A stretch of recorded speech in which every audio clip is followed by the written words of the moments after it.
안녕하십니까. 전임 입학사정관 여러분, 그리고 위촉 입학사정관 여러분 반갑습니다. 저는 한국방송통신대학교 교육학과에 있는 김영빈 교수라고 합니다.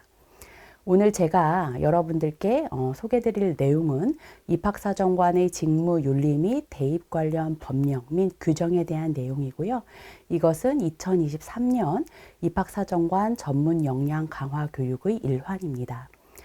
자, 우선 대학 입학 전형과 관련된 법률에 대해 안내를 드리겠습니다.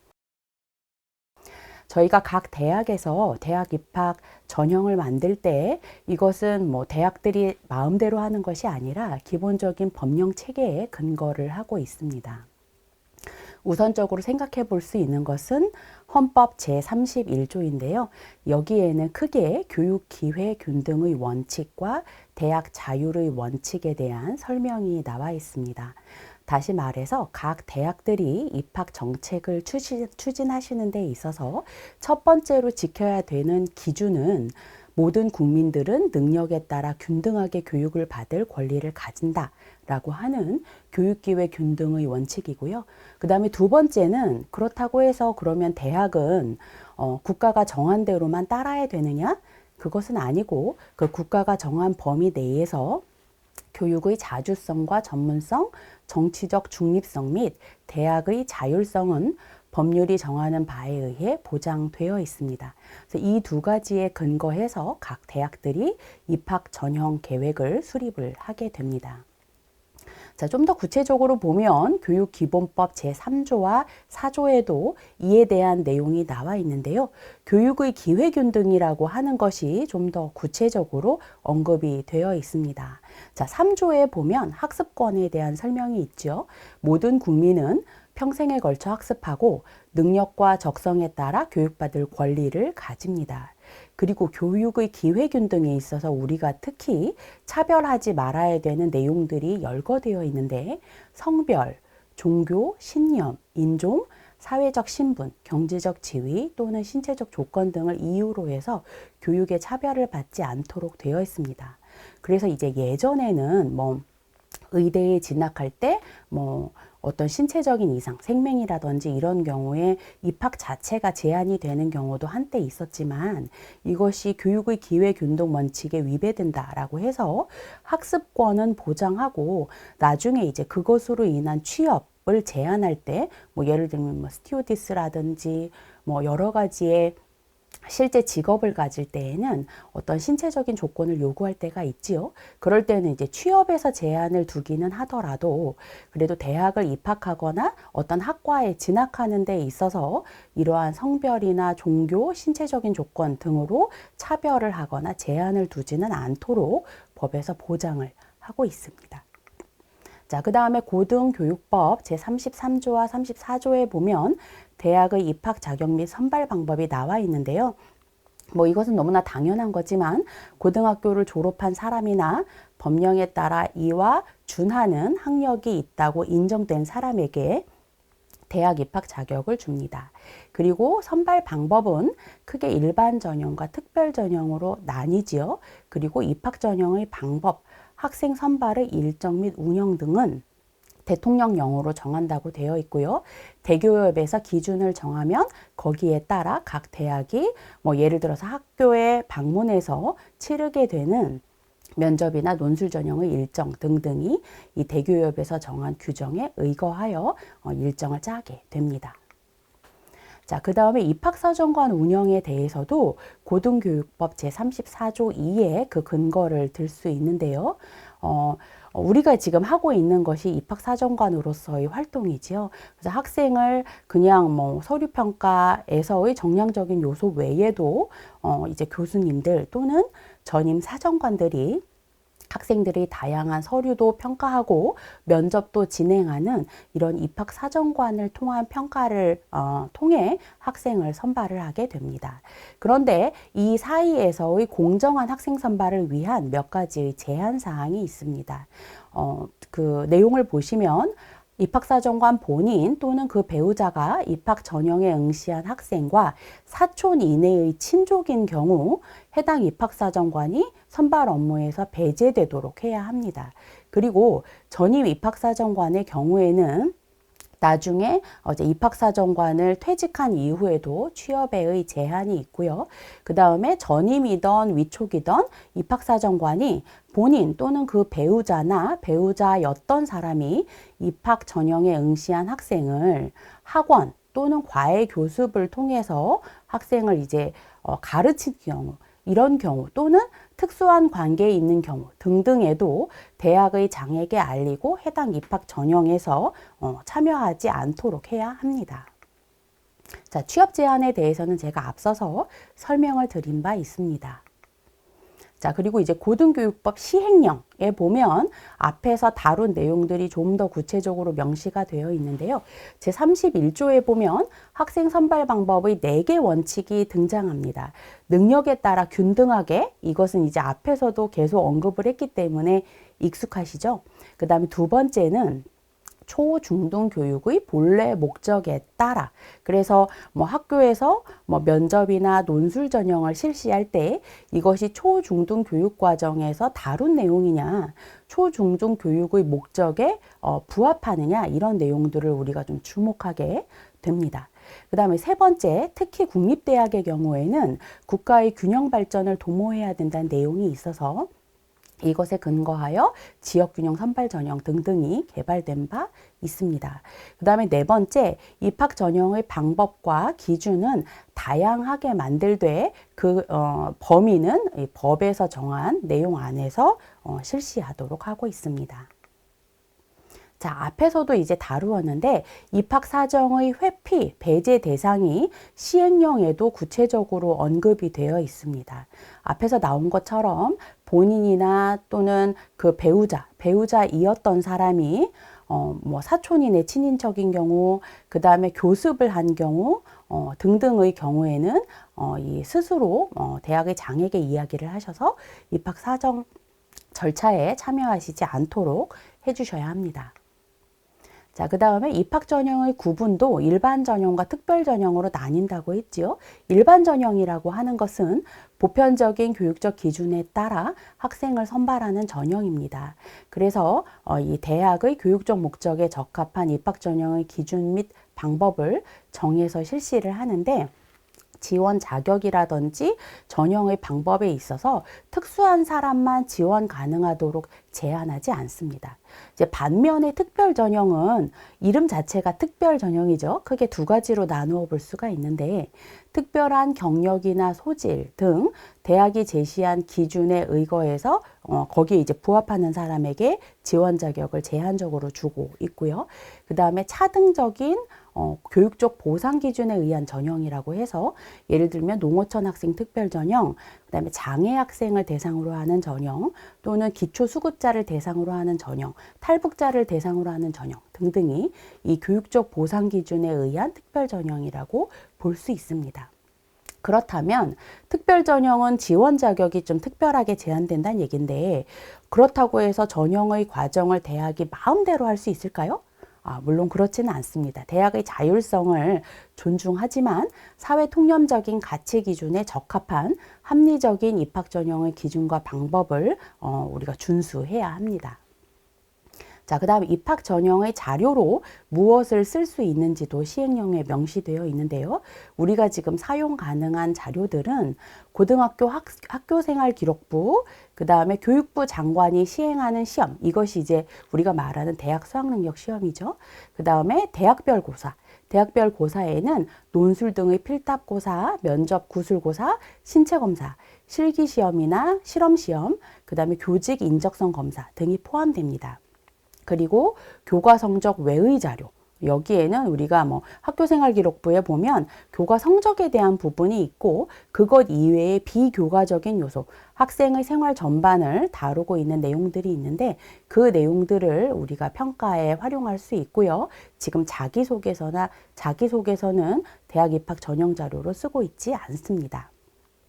특히 이제 제한 사항은 논술 등의 필답고사에 대해서 이제 명시가 되어 있는데 초중등 교육이 추구하는 본래 목적을 훼손하지 아니하도록 운영하여야 한다라고 되어 있죠. 그래서 다시 말해서 논술이나 면접 등의 문항을 출제를 하실 때 교수님들께서 이해하시는 바에 따라서 대학 수준도 살짝 넘어가도 되지 않을까라고 이제 생각하시면 안 되고, 초등학교, 중학교, 고등학교의 교육 과정을 이수하였다면 풀 수 있는 문제의 내용으로 문제를 출제하셔야 됩니다. 자, 입학 전형의 구분을 보면 일반 전형과 특별 전형으로 나뉜다고 말씀드렸습니다. 일반 전형은 보편적인 교육적 기준에 의거하고, 특별 전형은 사회 통념적인 가치 기준에 의거하는데, 둘 다 윤리적인 기준으로서는 공정성과 공개성을 준수하게 되어 있습니다.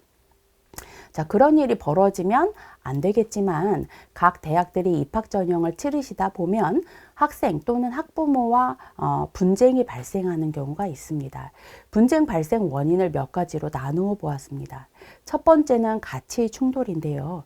우리가 앞서서 헌법과 고등교육법에서 이제 언급한 바와 같이 대학 입학 전형은 교육기회 균등의 원칙, 대학 자율성의 원칙, 이 두 가지에 의거해서 이제 구성이 됩니다. 그런데 이 내용을 대학의 자율성 범위라고 볼 수 있느냐, 또는 교육의 기회 균등을 위배했다고 볼 수 있느냐의 가치 충돌에 따라서 분쟁이 발생하는 경우가 있습니다. 그 다음에 두 번째는 절차의 공정성과 공개성을 잘 지켰느냐라는 부분, 그 다음에 세 번째는 부정행위가 있었느냐에 대한 내용인데, 이제 부정행위가 있었던 경우는 이것이 과실책임이냐 또는 불법행위이냐 등등으로 나누어서 분쟁이 발생이 됩니다. 자, 국내 분쟁 사례를 몇 가지 살펴보면, 공고한 모집 요강에 없던 새로운 사정 기준을 적용한 경우, 또는 모집 요강의 사정 기준을 변경해서 적용한 경우, 또는 차등 적용한 경우, 또는 입시에서의 부정행위가 일어난 경우 등등이 있겠죠.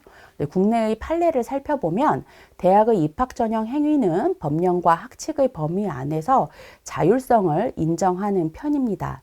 하지만 재량권을 일탈하거나 남용한 경우에는 위법하다고 판단할 수 있는데, 이때 대학이 이기느냐 또는 학생이나 학부모가 이기느냐에는 다소 일관성이 부족한 편입니다. 단 입시 부정에 대해서는 명백하게 이제 대학이 집니다. 그래서 이러한 국내 분쟁 사례를 검토를 하셔서 우리가 법령에 의거하고, 그 다음에 입학사정관이 지켜야 되는 윤리적인 행동 범위에서 교수님들 또는 전임 사정관님들께서 평가를 진행하시면 안전하게 대학 입학 전형이 진행되리라고 생각됩니다. 자, 이제는 입학사정관 직무 윤리에 대해서 살펴보도록 하겠습니다. 자, 입학사정관이 굉장히 많은 일들을 하고 있습니다. 입학사정관 자격 및 역량에 대한 설문조사 결과를 살펴보면요, 입학사정관들은 고교 및 대학의 교육과정을 분석하고 정보를 관리하는 일, 그 다음에 해당 대학에 소속된 대학의 전형 방법을 연구 개발하는 일, 그 다음에 실제로 입학 전형 기간 동안은 전형 자료를 심사 및 평가하고 입학 여부를 결정하는 일, 그 다음에 대학 입학 전형이 다 끝난 이후에도 입학생이나 재학생들이 잘 학업에 적응하고 있는지를 확인하고 도움이 필요한 학생은 도와주고, 그 다음에 대학에서 또는 고등학교를 방문해서 내가 속한 대학을 홍보하거나 상담하는 등의 다양한 일들을 추진하고 있습니다. 그럼 이러한 직무들을 잘 하기 위해서 많은 역량들이 요구되겠죠. 우리가 이제 다루는 역량에는 크게 한 7가지 등을 명시할 수가 있는데, 고등학교의 전형 방법이나 연구 개발을 토대로 전형 자료를 잘 심사하고 평가하기 위해서는 우리가 고등학생들에 대해서도 이해할 수 있어야 되고, 실제 고등학교의 학습 환경 그리고 교육 과정, 어떠한 활동들이 이루어지고 있는지에 대해서 잘 이해를 하여야 학교 생활기록부에 나와 있는 내용이 어떤 내용인지 이해할 수 있고, 그 다음에 이것이 우수한지 보통 수준인지를 아마 이제 교수님들께서 구별해 내실 수 있을 겁니다. 그렇기 때문에 우리가 이제 가운데에 있는 전형 자료의 심사와 평가를 잘 하기 위해서도 이러한 학생에 대한 이해, 학교와 교육 과정에 대한 이해를 해야 되고, 그다음에 우리 대학의 어떤 그 비전, 우리 대학에서는 어떤 학생을 선발하고자 하는지, 그리고 각 전형 자료들에서 우리가 선발하려고 하는 그 평가 내용들을 추출해서 평가하고 점수를 할당하는 이런 데에 필요한 능력들을 잘 갖춰야 됩니다. 그와 더불어서 요구되는 것이 이 6번째에 명시되어 있는 전문 윤리 역량이라 할 수 있습니다. 자, 전문가에게 요구되는 역량에는 크게 4가지가 있는데요. 제가 앞서 말씀드린 것처럼 교수님들께서 학생들에 대해서 이해하고 학교 생활 기록부를 잘 이해하고 등등은 인지적인 역량에 해당이 되겠죠. 하지만 이렇게 우리가 잘 안다고 해서 잘 평가를 하는 것은 아닙니다. 학교 생활 기록부에 있는 내용이 A, B, C, D 만약에 4개 등급으로 평가를 한다고 하면 이 정도 수준이면 A라고 볼 수 있는지 B라고 볼 수 있는지 처음에는 아마 교수님들마다 평가자들마다 이 기준이 다르실 수가 있는데 사실은 이 평가 과정에서 나온 점수를 나중에 표준화하거나 변형하는 것보다는 사전에 평가자들이 충분히 합의를 하시고 눈높이를 맞춰서 A, B, C, D 등급의 평가를 좀 이렇게 균등하게 잘 해내시는 게 좋거든요. 이것이 기능적인 역량이죠. 그래서 사실 기능적인 역량은 그냥 학교 생활 기록부의 내용이나 학교 교육 과정에 대해서 우리가 듣고 이해했다고 해서 다 할 수 있는 일은 아닙니다. 아마 대학에 따라서는 뭐 모의 평가라고 해서 전년도에 우리 학교에 어플라이 했었던 학생들이 학생부를 가지고 모의 평가를 하거나 또는 올해 학생들에게서 지원자를 받아서 뭐 그 학생들을 대상으로 모의 면접 또는 모의 서류 평가 등등을 이제 하시는 경우가 있는데, 그것이 이제 학생 입장에서는 한번 이제 모의로 테스트를 해볼 기회를 제공한다는 면에서의 서비스적 요소도 있지만, 대학 입장에서는 교수님들이 어떤 이런 기능적인 역량을 갖추시기 위한 방법도 되거든요. 그래서 아마 이제 이 교육 외에도 여러 가지의 역량 교육 중에서 이 교수님들께서 기능적인 역량을 기를 기회가 있을 텐데 바쁘시겠지만 잘 참여해 주시기를 바랍니다. 그 외에 이제 4번째로 나오는 것이 윤리적인 역량입니다. 윤리적 역량이라고 하면 일 관련 상황에서 전문적인 가치나 윤리에 기반한 건전한 판단 능력이라고 말할 수 있는데, 이 4가지 역량을 다 갖추고 있을 때에 우리는 기대하는 성과를 얻을 수가 있습니다. 자, 전문가에게 직무윤리라는 건 직무 수행 중에 발생할 수 있는 갈등을 잘 처리할 수 있는 기본 입장을 제공하고요. 그 다음에 고객에 대한, 우리에게 이제 고객이라고 하면 학교와 학생, 학부모가 되겠죠. 그래서 우리 학교에 지원한 학생들에게 전문가로서의 의무를 분명히 하고 있고, 그 다음에 전문가의 활동이 본래 기능에 저촉되지 않도록 보장하고, 그리고 우리가 사회적으로 지켜야 되는 사회 윤리를 존중하고, 그뿐 아니라 이 직무 윤리를 지킴으로써 교수님 그리고 평가자들의 사생활과 인격을 보호하는 근거를 제공한다는 의미가 있습니다. 자, 그래서 대학 입학사정관들도 윤리 강령들을 제시하고 있는데, 이것은 좀 올드하기는 하지만 한국대학 입학사정관 협의회에서 제시한 윤리 강령입니다. 이렇게 이제 전국의 입학사정관들이 주도적으로 그리고 자율적으로 윤리 강령을 제시한 바 있고, 최근에는 각 대학들이 자체적으로 해당 대학에 필요한 내용들을 담아서 윤리 강령을 제시하고 또 윤리 서약을 하고 계십니다. 아마 교수님들께서도 윤리 서약서를 작성하시고 입학 전형을 진행하시게 될 것입니다. 자, 여기에 있는 내용들을 이제 하나하나 살펴보도록 하겠습니다. 직무윤리로서 첫 번째는 일반적인 윤리입니다. 내용이 좀 많기는 하지만 주요 내용들 위주로 살펴보도록 하겠습니다. 우리는 입학사정관으로서의 업무를 수행하는 데 있어서 물론 우수한 학생을 선발하려는 대학의 목적이 있지만 입학사정 대상자의 권익을 우선적으로 고려할 윤리적인 또 필요성이 있습니다. 그리고 자신의 전문적인 판단과 의사결정에 의해서 입학 사정을 수행하시게 될 텐데 필요한 경우에는 그 정당성을 책임지고 설명할 수 있어야 됩니다. 교수님들께서 어떠한 근거로 이 학생한테는 A를 또 다른 학생한테는 B를 주셨는지 만약에 대학이나 또는 이제 기관에서 요구를 한다면 또 법적인 문제가 발생한 경우라면 그것에 대해서 자신의 평가 어떤 기준, 평가 이유를 설명하실 수 있어야 한다는 이야기입니다. 그 다음 전문가의 양심에 따라 직무에 임하며 입학사정 행위와 관련해서는 누구로부터도 일체의 간섭과 방해를 받지 않습니다. 공사생활에서의 높은 도덕성과 청렴성을 유지하고 그 다음에 부당한 이익을 위해 직무나 직위를 이용하지 않습니다. 그리고 대학에 따라서는 미리 정해진 보수 이외에 학생 유치 실적에 따라서 인센티브를 제공하는 경우도 있는데 이런 인센티브라고 하는 것은 사정관이 자기의 양심과 전문적인 판단에 의거해서 이런 입학 사정을 할 수 없게 만드는 요소가 될 수도 있기 때문에 인센티브를 받지 않는 것이 윤리적입니다. 자, 이제 전문성에 대한 말씀을 드리겠습니다. 이 전문가로서 인지적인 역량, 기능적인 역량을 갖추어야 된다는 이야기를 하였는데 우리가 학생을 정말 잘 평가할 수 있는 전문성을 갖추는 것 자체가 우리의 직무윤리의 하나입니다. 입학사정 대상자의 잠재 능력을 잘 평가할 수 있도록 필요한 어떤 교육들을 충분히 받으시고 기능들을 잘 익히셔서 최상의 컨디션과 최상의 기능 상태로 입학사정 업무를 수행해 주시기를 바랍니다. 그 밖의 내용들은 이제 전임사정관들은 입학사정 평가 외에도 이제 대학을 홍보하는 경우 그 다음에 입학 전형 결과를 분석하고 연구하고 행정 처리를 하는 다양한 일들을 하기 때문에 거기에 필요한 전문 역량에 대한 언급들이 나와 있습니다. 세 번째는 공정성에 대한 윤리입니다. 아마 우리가 직무윤리라고 하면 제일 먼저 떠오르는 것이 이 공정성이겠죠.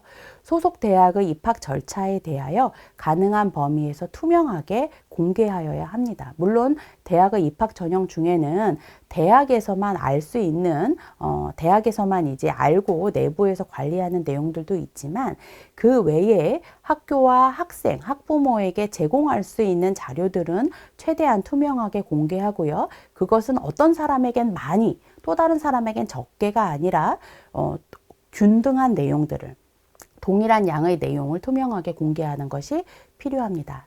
그리고 우리가 입학사정 회피 배제 대상에 대해서 법률에서도 본 바 있는데요. 사정 대상이 친족 관계이거나 기타 특수 관계에 있는 경우에는 해당 사정을 회피하여야 합니다.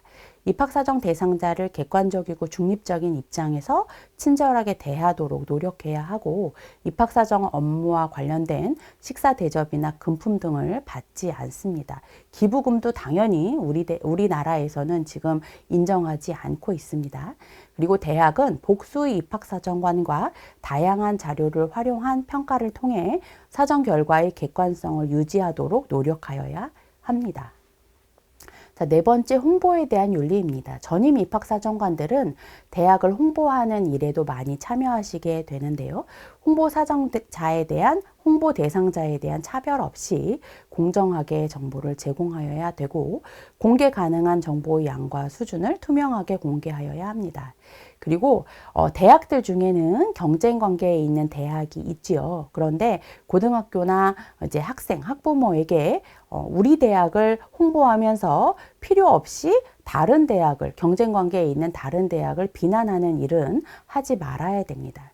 그리고 확정되지 않은 입학 관련 정보를 언론 등 외부 기관에 유출하지 말아야 합니다. 자, 다섯 번째는 상호 신뢰에 대한 윤리입니다. 입학 대상자 및 학부모와 신뢰로운 관계를 유지하여야 되고 전임 입학사정관이나 입학처의 경우에는 우리가 이제 만나게 되는 관계자들이 더 많지요. 그래서 입시 정책을 홍보하는 언론기관 또는 고등학교 관계자, 타 대학 입학사정관이나 소속 대학 교직원 등과도 신뢰로운 관계를 유지할 필요가 있습니다. 자, 최근에 또 강조되는 부분이 정보 보호에 대한 윤리입니다. 우리가 이제 정보 보호를 당연히 해야 되는데 입학사정관으로서의 정보를 언제까지 어느 범위까지 보호해야 되는지에 대해서 설명드리겠습니다. 우선 이제 기본이 되는 것은 입학사정 업무를 통해 알게 된 수험생이나 고교 정보를 유출하지 말아야 되고요.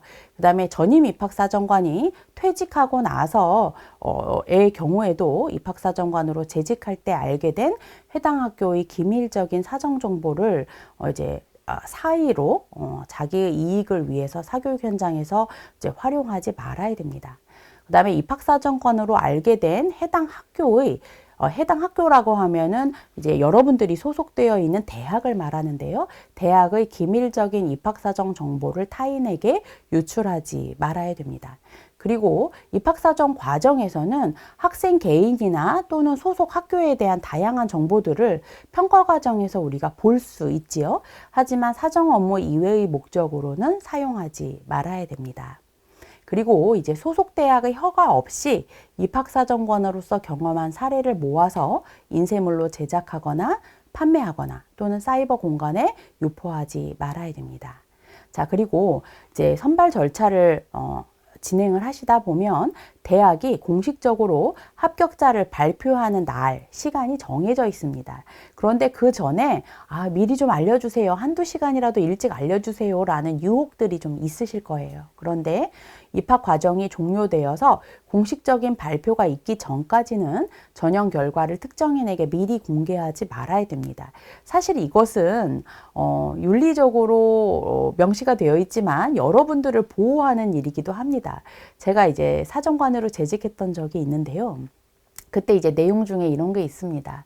김영빈이라는 학생이 우리 대학에 지원을 해서 파이널까지 이제 잘 진행을 했습니다. 그래서 그 부모님이 한두 시간이라도 빨리 좀 알려주세요. 내가 마음을 졸여가지고 못 기다리겠어요. 라고 해서 도와주려는 차원으로 이렇게 이름을 들춰보니까 김영빈이 합격자 명단에 있는 거예요. 그래서 합격했어요. 이렇게 알려줬는데 나중에 알고 보니까 동명이인이고 부탁을 했었던 당사자는 떨어진 그런 실제 예도 있습니다. 제가 그렇게 했다는 건 아니고. 그래서 사실은 그리고 이제 전형위원회라고 해서 최종적인 전형위원회에서 이 전체 명단에 있는 합격자들이 합격자가 맞느냐라는 걸 확인하고 나서 이제 공식적으로 공개를 하는 건데 그 가장 마지막 단계에서 발견하는 경우도 있거든요. 오류를. 그렇기 때문에 내가 이제 사전에 이 전형위원회에 제시되는 리스트 서류 명단을 봤다고 해서 그게 이제 최종 합격자 명단도 아니고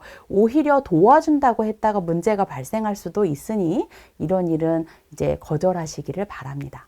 자, 그 다음 입학사정을 위해서 수집된 개인정보, 학교생활기록부 등등의 모든 서류들이 보존 기한과 보존 방법이 명시되어 있습니다. 그래서 이제 규정에서 의거한 보존 기한이 5년 또는 10년인 경우에 그 기간까지는 대학에서 보관하고 있는 거거든요. 그래서 혹시라도 그 사이에 법률적인 문제가 발생하거나 해서 정보 공개를 요청하면 이제 꺼내서 제시해 주어야 될 수 있습니다. 그래서 보존 기한과 보존 방법이 명시되어 있고 이것을 잘 지키셔야 됩니다. 자, 동어 반복되는 것 같지만 직무와 관련돼서 알게 된 정보나 자료를 부당한 목적으로 이용하거나 유출하지 말아야 되고요. 정보 보호에 관련된 법률과 규정을 준수해야 합니다. 자, 그 다음 자기계발에 대한 윤리입니다. 제가 입학사정과 관련해서 최상의 컨디션 그리고 전문성을 가지고 이 직무에 임해야 된다라는 말씀을 드렸는데요. 원만한 인간관계와 효과적인 의사소통 기술을 향상시켜서 내가 이제 최상의 수준으로 이 직무를 수행할 수 있도록 하셔야 되고요. 그 다음에 입학사정과 관련돼 공식력 있는 기관에서 제공하는 교육에 적극 참여하셔야 됩니다.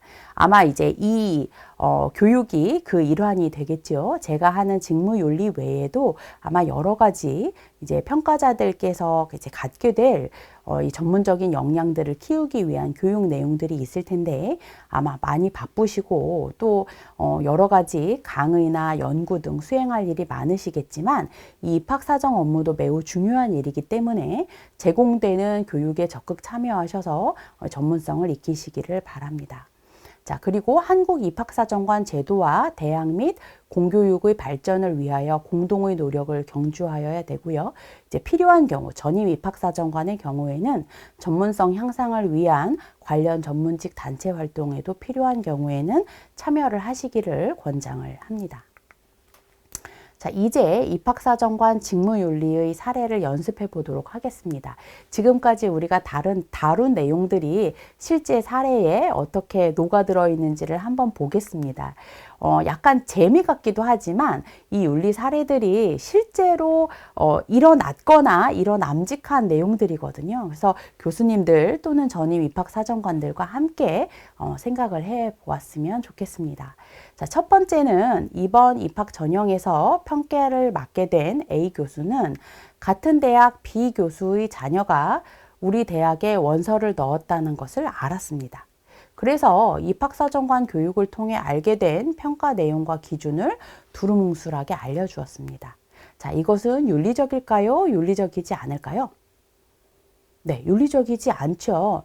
내가 입학사정관으로서 서류 평가 방법이나 면접 평가 방법을 일일이 다 알려준 것도 아니고, 예를 들어서 그냥 두루뭉술하게, 올해는, 교과 내신이 중요하더라고. 내지는, 리더십이 굉장히 중요한 평가 항목이던데? 이 정도 얘기해주면 안 되나? 안 됩니다. 그래서, 가장 좋기는 사실은 내가 위촉 입학사정관으로 위촉이 되었다라는 것을 아예 알리지 않으시는 게 가장 좋죠. 왜냐하면 평가자라는 거를 알게 되면 아무래도 이모저모 부탁을 하거나 또는 또 잘 알고 친분이 있는 사람이 부탁을 했는데 매정하게 몰라요. 끊어내기도 되게 좀 어려우시잖아요.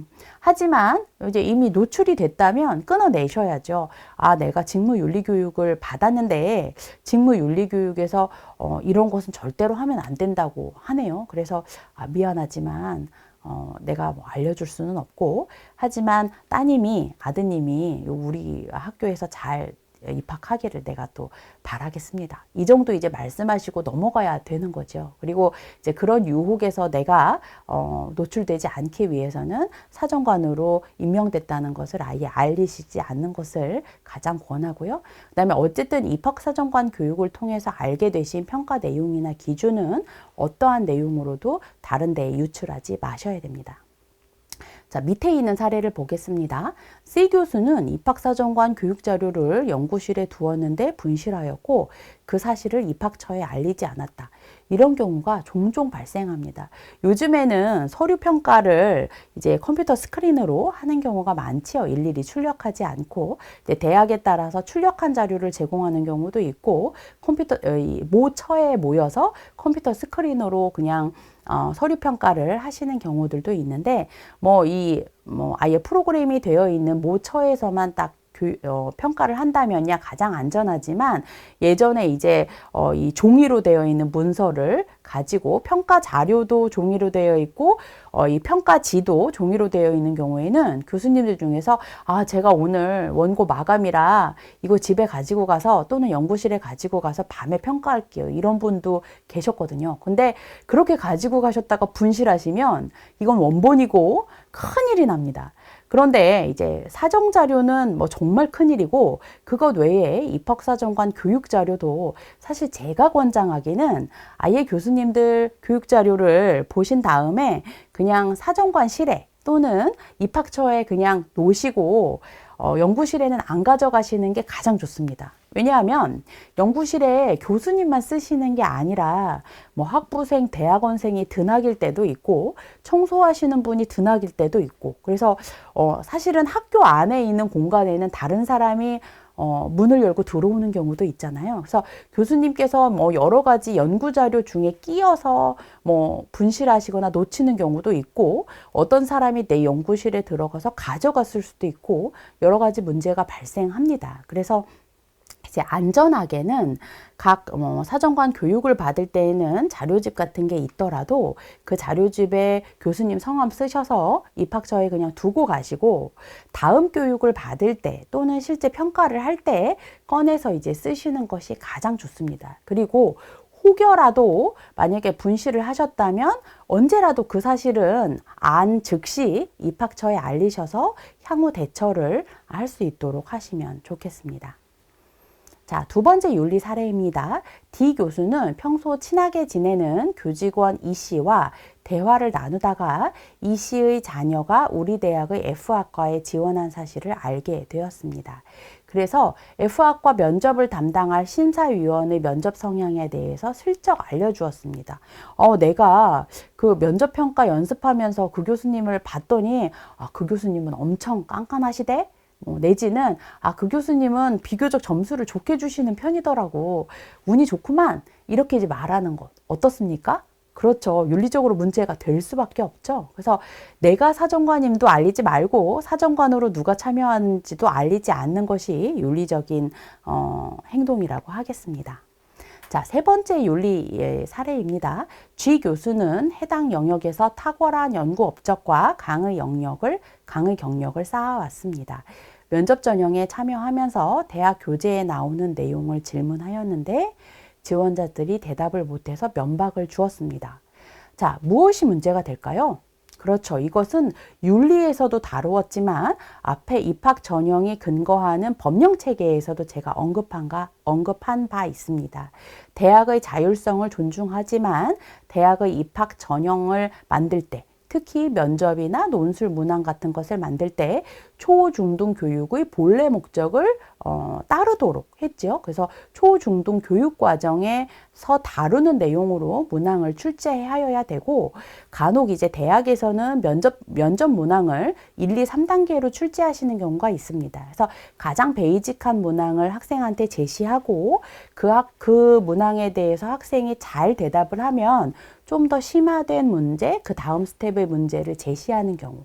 그렇다고 해도 가장 최종적인 심화 문제도 대학 수준으로 넘어가셔서는 안 되고요. 중고등학교에서 다루는 교육 과정에 근거해서 우리가 만약에 이 문제가 중고등 교육 과정에서 출제되었습니까? 라고 물으면 네, 어디에서 출제되었습니다. 라고 명시해 주실 수 있을 만큼 그렇게 초중등 교육의 본래 목적에 의거해서 출제한다는 거에는 아주 지키셔야 됩니다. 그래서 교수님들께서 자칫 학생이 대답을 잘하는 것 같아서 또는 우리 대학에 오려면 이 정도는 준비가 되어 있어야 된다는 기대감으로 교수님께서 이제 다루시는 대학 1학년 기초 과목의 내용을 살짝 질문하시거나 하는 경우가 있는데 이런 경우는 절대로 일어나서는 안 되고 특히 올해에는 이런 그 중고등학교 교육과정 내에서 다루었느냐라는 부분이 좀 더 눈에 띌 것 같습니다. 그래서 한번 좀 살펴보시고 주의를 해주시기를 바랍니다. 자, 그때 밑에 있는 내용 한번 볼게요. 학교 생활기록부 내용이 무엇을 의미하는지 잘 모르겠어서 주로 학생부 교과 성적을 참고하여 서류평가 채점을 하였다. 안 된다는 거 아시죠? 제가 이 역량을 입학사정을 잘 할 수 있는 인지적인 역량과 기능적인 역량을 갖춰야 된다라고 말씀을 드렸습니다. 학교생활기록부에는 교과 성적에 대한 내용이 있고 비교과 성적에 대한 내용이 있는데 교과 성적에 대한 내용은 아마도 각 대학에서 정량적으로 그러니까 컴퓨터에서 이제 산술적으로 평가하게 되는 부분들이 있을 것이고 물론 이제 교수님들이 평가하실 때 교과 성적을 평가 항목으로 다루시는 경우도 있겠지만 그렇지 않고 비교과의 내용을 다룬다고 하면 이것이 무엇을 의미하는지 교수님들이 잘 이해하셔서 그것에 근거해서 평가를 하실 필요가 있고요. 그 다음에 평가표 자체가 어떤 대학은 그냥 A, B, C, D 등급 또는 뭐 1점에서 10점 중의 몇 점으로 점수만 딱 적게 되어 있는 대학도 있지만 더 좋은 것은 그 평가의 근거를 옆에 같이 써놓는 것입니다. 물론 이 평가의 근거를 써놓는 것을 이 평가표에다 같이 할 것이냐 아니면 평가 점수를 쓰는 것은 뭐 하나의 용지로 그 다음에 평가에 대한 이유와 근거를 쓰는 것은 별도의 용지로 나눠서 할 것이냐는 대학에서의 필요와 상황에 따라서 결정하실 수 있는 문제이지만 교수님께서 어떤 근거로 평가하셨는지는 꼭 근거를 남기시고 그것에 대해서 설명하실 수 있어야 합니다. 자, 네 번째 사례입니다. H씨는 대기업 인사 담당 인원으로 오래 근무를 하다가 퇴직 후에 대학의 위촉사정관으로 임명이 되었습니다. H씨는 대졸 구직자를 대상으로 한 면접 평가에서 탁월한 경력과 전문성을 가지고 있습니다. 그래서 기업체 입사 면접 경험을 바탕으로 대학 면접 전형에서 지원자들에게 경기도에서 하루에 짜장면이 얼마나 팔릴까? 와 같은 질문을 하였는데 지원자들, 그러니까 이제 고등학생들이죠. 매우 당황하였습니다. 자, 이 점에서 생각해 볼 부분은 무엇입니까? 그렇죠. 면접 전형이라고 해서 다 똑같은 면접이 아닙니다. 우리는 면접을 통해서 학생의, 지원자의 무엇을 평가하고자 하는가라는 목적이 있죠. 그래서 면접이라고 하는 평가 방법을 통해서 평가하려고 하는 측정의 내용, 측정의 목표가 있습니다. 그런데 대기업에서 이 구직자를 뽑는 면접의 목적과 그 다음에 대학에서 우리 대학에 입학할 학생을 뽑는 면접은 평가의 목적과 내용이 다르죠. 그래서 예를 들어서 대기업에서는 그 지원자에게 뭐 임기응변을 요구할 수도 있고, 그 다음에 문제 해결 능력을 요구할 수도 있고, 충분한 정보가 없지만 의사결정을 빠르게 하는 순발력을 요구할 수도 있습니다. 그런데 그 귀하의 대학에서는 어떠한 측정을 하려고 하나요? 어떠한 내용을 평가하려고 하나요? 우리가 학생들한테 임기응변이나 뭐 순발력을 요구하는 경우는 별로 없죠. 이 학생이 우리 대학에 입학해가지고 공부를 잘할 수 있을 만큼의 수학 능력을 갖추고 있는지, 뭐 인지적인 능력 또는 학습 능력, 그 다음에 잠재 능력, 그리고 성실한지 또는 대인관계가 원만한지, 역경을 극복하거나 위기 상황을 잘 대처할 수 있는 어떤 이런 인간적인, 인성적인 역량을 갖고 있는지 등등을 평가하려고 하죠. 그렇기 때문에 평가의 목적과 내용이 다른데 이런 기업체에서의 평가한 경험들을, 과거 경험들을 가지고 학생들을 평가해서는 안 됩니다. 이것은 뭐 위촉 입학사정관의 경우이지만 교수님들의 경우에도 대학원생을 뽑을 때와 대학생을 뽑을 때도 또 다르거든요. 그래서 대학에서 공유하고 있는 어떤 학생을 뽑고자 하는지에 대한 비전과 목표, 그리고 면접을 통해서 측정하려고 하는 측정의 내용에 대해서 숙지하시고 면접을 수행하시기를 바랍니다. 자, 다섯 번째입니다. 위촉 사정관인 I씨는 면접 전형 시 학생에게 다음과 같이 말하였습니다. 땡땡군은 홀어머니 밑에서 자랐군요. 뉴스 기사에서 보면 홀어머니 밑에서 자란 남자들은 범죄율이 높다던데. 요즘에 이런 얘기 하실 분들은 없지요. 그 학교생활기록부에 보니까 집이 어디구만. 거기 옛날에 엄청 가난해가지고 그 근처 가면은 막 냄새나고 그랬어. 지금은 어때? 이런 얘기들. 그 다음에 몸이 뚱뚱한 걸 보면 자기 관리를 못했다는 거 아닌가? 교복을 보니 좋은 학교 다니는군. 자, 이런 얘기들을 뭐 교수님들은 학생한테 친근감의 표현으로 또는 아이스 브레이킹의 목적으로 하시는 경우가 있는데 요즘에는 절대로 하시면 안 됩니다. 사실은 학생이 어느 대학에 있는지, 아니 어느 고등학교 출신인지를 알리지 않기 위해서 요즘에는 면접 볼 때 교복 못 입게 하고요. 그 다음에 학생의 학교생활기록부에서도 학생의 그 평가에 해당되는 내용이 아닌 개인정보, 그러니까 부모님의 직업이나 거주지 등등의 내용들은 다 블라인드 처리를 합니다. 어떤 대학의 경우에는 서류 평가할 때 학생 사진도 이제 가리는 경우가 있습니다. 그래서 아마 이제 서류 평가를 하실 때에도 블라인드 처리가 된 자료를 받으시거나 또는 대학에서 블라인드 처리를 못 하더라도 이런 내용들은 반영하지 마십시오 라는 아마 안내를 받으실 거고요. 그 다음에 면접을 할 때에도 사실 면접이라고 하는 것은 우리가 이 대학에 지원한 학생을 보고 평가하는 자리이기도 하지만 반대로 학생 입장에서도 우리 대학과 우리 대학의 교수님들을 처음 만나는 자리이죠. 그러니까 엄밀히 말하면 상견례의 자리입니다. 내가 학생을 평가하고 학생에 대해서 어떤 인상을 받는 것처럼 학생도 우리 대학에 와서 나를 통해서 우리 대학에 대한 이미지를 갖게 되는 거죠. 그래서 만약에 2개 대학 이상에 합격을 했더라도 나 면접 볼 때 그 교수님께서 나를 이렇게 존중하면서 이렇게 면접을 해주셨는데 나 그 대학에 가고 싶어요 라는 인상을 갖도록 해주시는 것이 면접에서 이제 중요한 내용이겠고, 그것이 아니더라도 면접 전형의 공정성을 유지하기 위해서 이러한 질문을 하시거나 또는 이러한 우리가 반영하지 않기로 정한 개인정보를 면접에 이제 활용하시는 것은 피하셔야 됩니다. 그리고 요즘에 학생들이 이제 면접 끝난 다음에 인터넷에 면접 후기들을 많이 올립니다.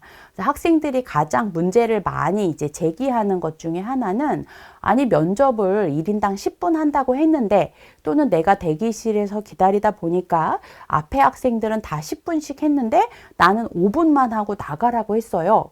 또는 면접을 들어갔는데 교수님이 계속 눈 감고 계시거나 또는 교수님들끼리 잡담을 하시거나 딴 데 쳐다보고 계시거나 또는 나에게 이렇게 좀 당황할 수 있는 또는 개인정보를 건드리는 그런 질문을 하셨어요. 이런 부분은 뭐 어느 대학 어느 과에서 이런 경험을 했다라는 게 막 명시가 되기 때문에 해당 대학에 굉장히 치명적입니다. 그래서 윤리적인 내용도 준수하시고 아마 이제 교육과정에서 다루게 될 텐데 이런 내용들도 잘 참고하시기를 바랍니다. 자, 그 다음 6번째입니다. 1단계 서류평가를 담당한 제2교수는 서류심사 평가 점수란에 지원자의 심사 결과 등급만 기재하여서 제출을 하였습니다. 최종 합격을 판정하는 전형위원회는 제2교수가 채점한 1단계 서류심사 점수와 다른 교수의 2단계 면접 점수 간의 편차가 크다는 것을 발견하였으나 제2교수의 서류심사 점수 근거를 알 수 없었습니다. 자, 위 사례에서 생각해 볼 점은 무엇일까요?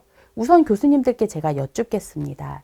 제2교수님의 1단계 서류 점수와 다른 교수님의 2단계 면접 점수의 편차가 크다는 것이 문제일까요? 자, 이것은 문제일 수도 있고 아닐 수도 있습니다. 예를 들어서 1단계에서의 이 평가 목적 또는 평가의 내용과 2단계의 평가 내용이 동일했다.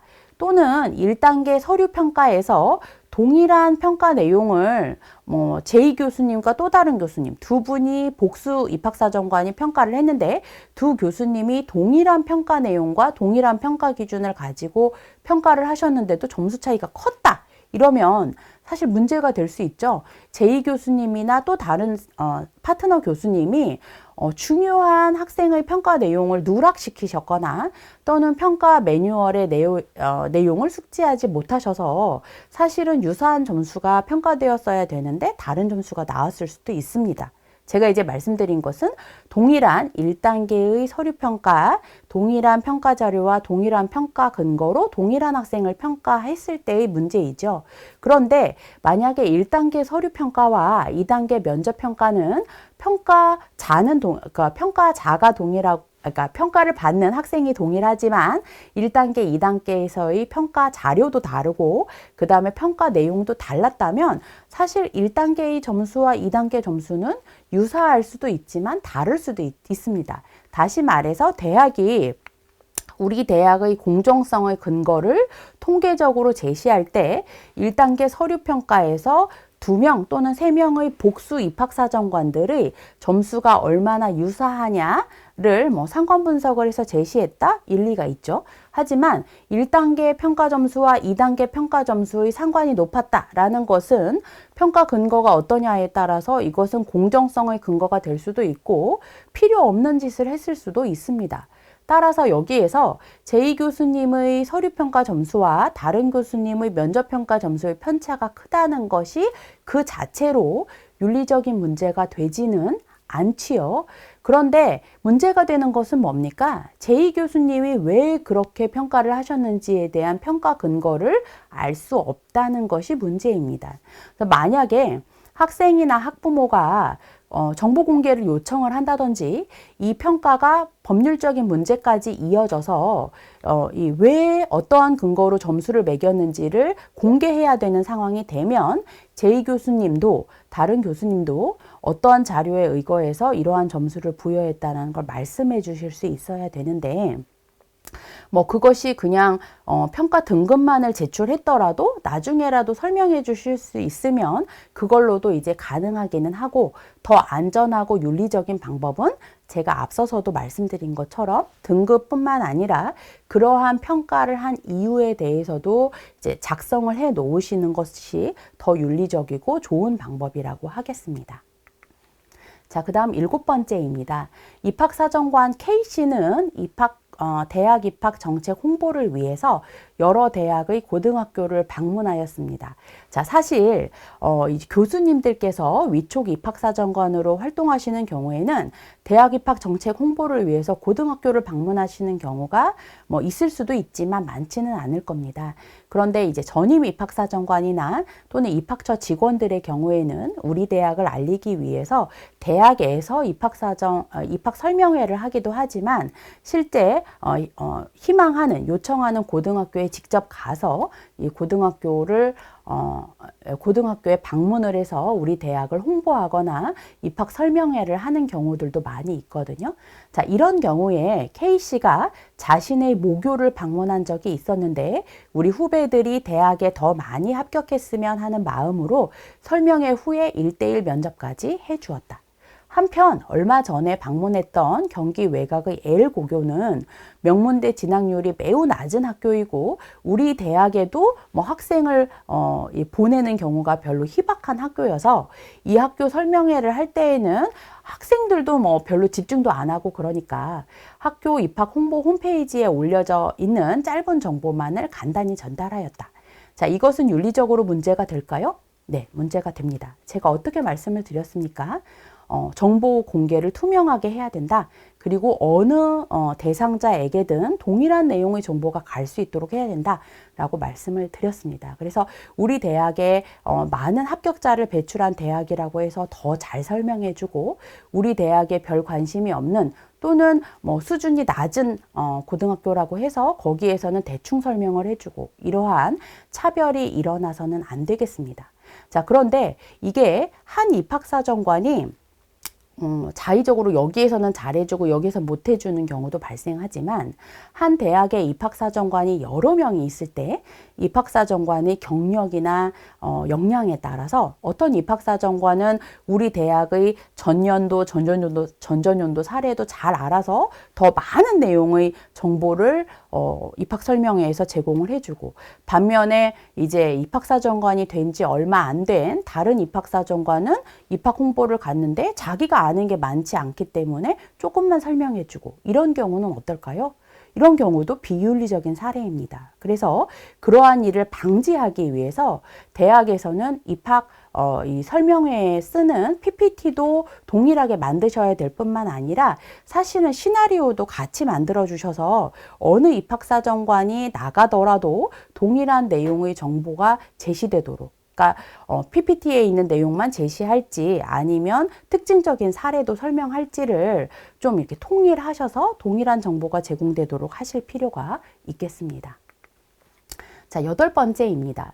M 대학에 지원한 N 학생은 어려운 여건 속에서도 고등학교 생활을 성실히 해서 좋지 않은 교과 성적에도 불구하고 서류 평가에서 높은 점수를 받았습니다. 그래서 최종 합격을 했죠. 소위 개천에서 용이 났습니다. 그래서 이 대학에서는 이 학생 사례가 우리 학교 홍보에 굉장히 좋은 자료가 될 것 같아 라는 생각이 들어서 합격자 발표와 동시에 일간 신문이나 SNS에 이 학생의 사례를 소개하였습니다. 자, 위 사례에서 생각해 볼 점은 무엇입니까? 몇 가지를 한번 생각해 보겠습니다. 여기에서는 제가 이제 소개해 드렸던 윤리적인 내용들 중에서 학생들한테 최종적인 합격 발표가 공식적으로 이루어지기 전에는 임의의 방식으로 사전에 합격 여부를 다른 사람한테 알리면 안 된다라고 이제 말씀을 드린 바 있습니다.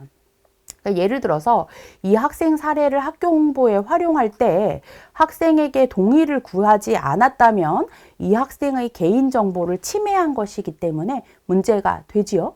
그리고 만약에 이 학생에게 사전에 동의를 구하였다면 그 동의 시점은 어쨌든 합격자 발표 이후가 되어야겠죠. 그러니까 윤리를 잘 준수했다면 합격자 발표와 동시에 이 학생의 사례가 빵 터질 수는 없는 겁니다. 그래서 이제 공식적으로 좋은 사례들을 아마 전형 과정에서도 수집을 하실 텐데 대학의 공식적인 합격자 발표는 하시고 그 다음에 이제 특징적인 사례들 좀 이제 PR할 수 있는 사례들은 그 이후에 해당 학생과 학부모의 동의를 얻어서 잘 발표를 해주시면 좋겠습니다. 그 다음에 이제 또 한 가지 여기 사례에는 나와 있지 않지만 제가 각 대학에 부탁드리고 싶은 내용이 있습니다. 우리가 이제 차등적인 보상 기회를 주기 위해서 뭐 여러 어려운 역경 속에서도 공부를 한 학생들 경제적인 어려움이나 또는 장애 또는 지역에서의 어려움 이런 부분들을 보완해서 특별 전형에서의 학생들을 선발하는 경우가 있습니다. 그렇다 보니 한 줄 세우기로 예를 들어 수능으로만 뽑았다든지 내신 성적만으로 뽑았다든지와 다르게 이렇게 다양한 전형을 통해서 들어온 학생들은 사실 학생들도 다양할 수밖에 없지요. 그래서 교수님들이 1학년 학생들을 지도를 하시다 보면 학생들이 갖고 있는 준비도에 있어서 차이가 좀 있을 수도 있습니다. 그렇다고 해서 우리가 학생을 잘못 뽑은 걸까요? 그렇지 않지요. 고등학교에서 드러난 어떤 능력들도 우리가 보았지만 여러 가지 이 학생이 이러한 어려운 역경 속에서도 극복하면서 이 정도의 성취도를 얻었구나라고 하는 잠재 능력을 우리가 인정해서 뽑은 학생들이잖아요. 그렇기 때문에 이 학생에게 우리 대학에 와서 공부할 수 있는 기회를 제공한 것뿐만 아니라 더 나아가서 그 학생이 자신의 역경을 극복하고 잠재 능력을 대학에서 잘 발휘할 수 있도록 하기 위해서는 신입생들의 그런 어떤 편차를 고려한 교육 과정 그리고 교육에서의 학습 서비스를 또 고려할 필요가 있습니다. 그래서 예를 들어서 학생들 중에는 교수님들이 기대하는 기초 수학 능력이나 영어 능력, 글쓰기 능력이 좀 부족하다. 얘는 특별 전형으로 와서 좀 애가 떨어지는 것 같아 라는 생각이 드시는 경우도 있겠지만 그렇다고 해서 그 학생을 우리가 잘못 뽑았어 라든지 그 학생을 무시하는 것이 아니라 우리 대학에서 잘 적응하고 공부에 잘 합류할 수 있도록 여러 가지의 이 보호 요인들 뭐 상담이나 학습 지원 등등을 함께 개발해 두시기를 제가 사정관 여러분 그리고 교수님들과 대학 관계자분들께 부탁을 드립니다. 자, 그 다음 마지막 사례입니다. 5대학은 입학사정관 전형뿐 아니라 모든 전형과 관련해서 개인이 제출한 서류를 관련 규정에 따라서 보존 기한을 두며 보존 기한이 종료된 직후 모든 서류는 전문 파쇄 회사에 의뢰해서 완벽히 분쇄, 용용이라고 하는 것은 절단기로 자른 뒤에 종이를 완전히 녹여서 이제 없애버리는 것을 말합니다. 이렇게 처리했다. 자, 위의 경우 윤리적이죠. 그래서 제가 아까 말씀드린 것처럼 학교생활기록부라든지 자기소개서, 추천서 등 학생들이 제출한 서류 그리고 교수님들과 입학사정관들이 평가하신 평가 서류 등등이 각각 5년 또는 10년 등등 보존기간이 정해져 있습니다. 그래서 전형이 끝났더라도 그 보존기한만큼은 대학의 모처에 다 보관하고 있는 거거든요. 그래서 보관을 하고 나서 그 보존기간이 끝나고 나서는 이것이 다른 사람 손에 임의로 들어가거나 또는 개인정보가 함부로 사용되지 않도록 아주 전문적으로 분쇄하고 용용 처리를 해서 없앨 필요가 있습니다. 이 경우가 준수되지 않으면 무엇이 문제일까요? 그렇죠. 개인 정보가 이제 함부로 사용이 될 수 있기 때문에 문제가 되는 것이죠. 그래서 서류도 이렇게 잘 윤리적인 사항을 준수해서 지켜야 되고요. 그뿐만 아니라 교수님들과 평가자들께서 대학 입학 전형 과정에서 알게 된 자료들에 대한 정보를 보호해야 된다고 했는데 정보 보호의 내용을 보면 학생에 대한 정보, 그 다음에 학생이 졸업한 고등학교에 대한 정보, 그 다음에 우리 대학이 자체적으로 가지고 있는 입학사정 전형의 전형 기준들에 대한 정보, 그러니까 우리 대학에 대한 정보와 지원자들에 대한 정보가 정보 보호의 대상이고, 그 다음에 아까 교수님들이 보셨는지 모르겠는데 정보를 언제까지 이 개인정보를 유출하지 말아야 된다라고 하는 정보 보호의 제한 사항이 있었나요? 없었습니다. 평생 하라는 얘기죠. 그래서 뭐 이게 한 2, 3년 지나면 정보 보호에서 자유로워지는가? 그렇지 않고 내가 알게 된 정보는 입학 전형의 목적 외에 다른 용도로는 절대로 쓰면 안 된다라고 교수님들께서 이해하시면 되겠습니다. 자, 제가 2023년 입학사정관 전문 역량 강화 교육에서 오늘 교수님들 그리고 전임 입학사정관들께 다룬 내용은 직무윤리에 대한 내용 그리고 관련 법령에 대한 내용입니다. 아마 각 대학의 입학처 직원 및 전임 입학사정관들께서 이러한 법률에 의거해서 그리고 법률, 대통령령에서 정한 것들, 대교협에서 정한 준거에 의거해서 각 대학의 입학 전형 과정들을 짜셨을 거고요. 이제 전형을 잘 만드신 다음에 실제로 실시하는 과정에서도 이러한 법률적인 내용과 직무 윤리를 잘 지키셔서 입학 전형을 잘 치르시기를 바랍니다. 자, 입학 전형이 더운 여름 수시 모집부터 시작해서 겨울 정시 모집까지 진행이 됩니다. 평가하는 과정, 그 다음에 학생들과 학부모들을 만나시는 홍보와 상담의 과정에서도 여러 교수님들과 사정관님들께서 잘 참여를 하셔서 직무윤리를 준수하면서 우리 사회가 공정한 대학 입학 전형에 대한 신뢰를 가질 수 있도록 입학 사정을 진행해 주시기를 바랍니다. 끝까지 경청해 주셔서 감사합니다.